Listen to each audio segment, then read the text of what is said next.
প্রিয় বন্ধুগণ, welcome to your job channel. আজ একটা দারুণ টপিক নিয়ে আলোচনা করব তোমাদের সাথে। সঙ্গে থাকবে ইম্পর্টেন্ট কিছু প্রশ্ন উত্তর। বিষয় হলো প্রজাতন্ত্র দিবস। আমাদের চ্যানেলে নতুন নতুন সরকারি চাকরির ভ্যাকেন্সি নিয়ে আলোচনা করি। এখন থেকে তোমাদের চাকরির প্রিপারেশনকে আরও মজবুত করার জন্য থাকছে আমাদের এই প্রয়াস। তো চলো বন্ধুগণ, দেখো কেমন লাগে আজকের ভিডিও। এবছর 2025-এর প্রজাতন্ত্র দিবস হলো 76তম, যার থিম স্বর্ণিম ভারত, ঐতিহ্য এবং বিকাশ। ইংলিশ টার্মটা মনে রেখো, golden India, heritage and development. 1950 সালের 26শে জানুয়ারি ভারতীয় সংবিধান কার্যকর হয়। 1930-এর এই দিনেই ভারতের জাতীয় কংগ্রেস ভারতকে পূর্ণ স্বরাজ ঘোষণা করেছিল। তাই 26শে জানুয়ারি দিনটিকে প্রজাতন্ত্র দিবস হিসেবে পালন করা হয়। এই বিষয়ে একটা প্রশ্ন, ভারতীয় সংবিধান কবে গৃহীত হয়? 1949 সালের 26শে নভেম্বর ভারতীয় সংবিধান গৃহীত হয়। কটি জাতীয় ছুটি আছে? 3টি জাতীয় ছুটি আছে, প্রজাতন্ত্র দিবস, স্বাধীনতা দিবস ও গান্ধী জয়ন্তী। প্রথম কবে প্রজাতন্ত্র দিবস পালন করা হয়? 1950 সালের 26শে জানুয়ারি প্রথম প্রজাতন্ত্র দিবস পালন করা হয়। এখানে যদি প্রশ্ন আসে কোথায় প্রজাতন্ত্র দিবস হয়, দিল্লির আরউইন স্টেডিয়ামে, যেটার বর্তমান নাম মেজর ধ্যানচাঁদ স্টেডিয়াম। এটি একটি হকি স্টেডিয়াম। দারুণ ইম্পর্টেন্ট প্রশ্ন, এই বছর প্রজাতন্ত্র দিবসে কে মুখ্য অতিথি হিসেবে ভারতে আসেন? ইন্দোনেশিয়ার রাষ্ট্রপতি প্রবব্য সুবিয়ান্তো। এই নিয়ে চতুর্থবার ইন্দোনেশিয়ার শীর্ষ নেতৃত্ব ভারতের প্রজাতন্ত্র দিবসে উপস্থিত ছিলেন। প্রথম যখন প্রজাতন্ত্র দিবস পালন করা হয় 1950 সালের 26শে জানুয়ারি, তখন ইন্দোনেশিয়ার রাষ্ট্রপতি ডক্টর সুকর্ণ মুখ্য অতিথি হিসেবে এসেছিলেন। প্রশ্ন আসতে পারে 2024-এ কে এসেছিলেন? ফ্রান্সের রাষ্ট্রপতি ইমানুয়েল ম্যাক্রন।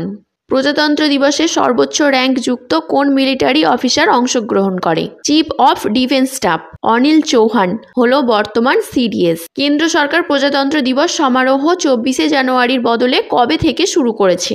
23শে জানুয়ারি নেতাজি জয়ন্তী বা পরাক্রম দিবস থেকে। এটা 2022 থেকে চালু হয়েছে। প্রজাতন্ত্র দিবস কবে স্থাপিত হয়? 1950 সালের 26শে জানুয়ারি প্রজাতন্ত্র দিবস স্থাপিত হয়। ভারতীয় সংবিধান কবে গৃহীত হয়? 1949 সালে 26শে নভেম্বর ভারতীয় সংবিধান গৃহীত হয়। ভারতীয় সংবিধান তৈরি করতে কত সময় লেগেছে? ভারতীয় সংবিধান তৈরি করতে 2 বছর 11 মাস 18 দিন সময় লেগেছে। 26শে জানুয়ারি প্রজাতন্ত্র দিবসে ভারতীয় পতাকা কে তোলেন? 26শে জানুয়ারি প্রজাতন্ত্র দিবসে ভারতীয় পতাকা তোলেন রাষ্ট্রপতি। 15ই আগস্ট স্বাধীনতা দিবসে কে পতাকা উত্তোলন করেন? 15ই আগস্ট স্বাধীনতা দিবসে প্রধানমন্ত্রী পতাকা উত্তোলন করেন। ভারতীয় সংবিধানে গণতন্ত্র ধারণা কোন দেশ থেকে নেওয়া হয়েছে? ফ্রান্স থেকে ভারতীয় সংবিধানের গণতন্ত্র ধারণা নেওয়া হয়েছে। কোন বছর রাজপথে প্রথম প্রজাতন্ত্র দিবসের প্যারেড হয়? 1955 সালে। এখানে প্রজাতন্ত্র দিবসের কুচকাওয়াজ হয়। ভারতের রাজধানী নয়াদিল্লিতে অবস্থিত কর্তব্যপথ আগে রাজপথ নামে পরিচিত ছিল। প্রজাতন্ত্র দিবসে যখন প্যারেড হয় তখন ন্যাশনাল অ্যানথেম কতবার গাওয়া হয়? 2বার গাওয়া হয়। এখানে মনে রেখো, ন্যাশনাল সং বন্দে মাতরম প্রথম গাওয়া হয় 1896 সালে কংগ্রেসের কলকাতা অধিবেশনে। রবীন্দ্রনাথের কণ্ঠে প্রথম গাওয়া হয়। ভারতীয় সংবিধান দ্বারা কবে ভারতের জাতীয় অ্যানথেম গৃহীত হয়? 1950 সালের 24শে জানুয়ারি। ন্যাশনাল ফ্ল্যাগ ডে কবে সেলিব্রেট করা হয়? 22শে জুলাই। ভারতীয় সংবিধান দ্বারা কবে ভারতের জাতীয় পতাকা গৃহীত হয়?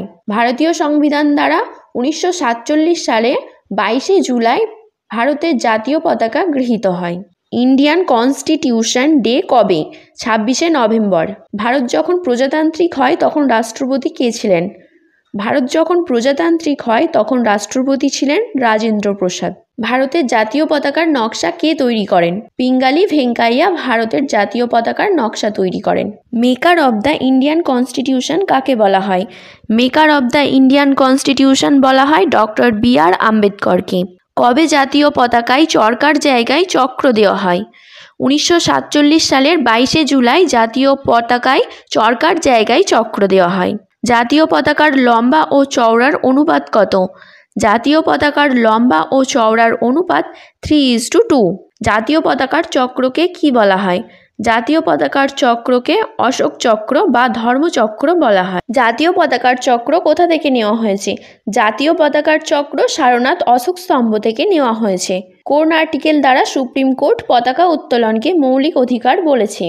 অনুচ্ছেদ 19-এর এ আর্টিকেল দ্বারা সুপ্রিম কোর্ট পতাকা উত্তোলনকে মৌলিক অধিকার বলেছে।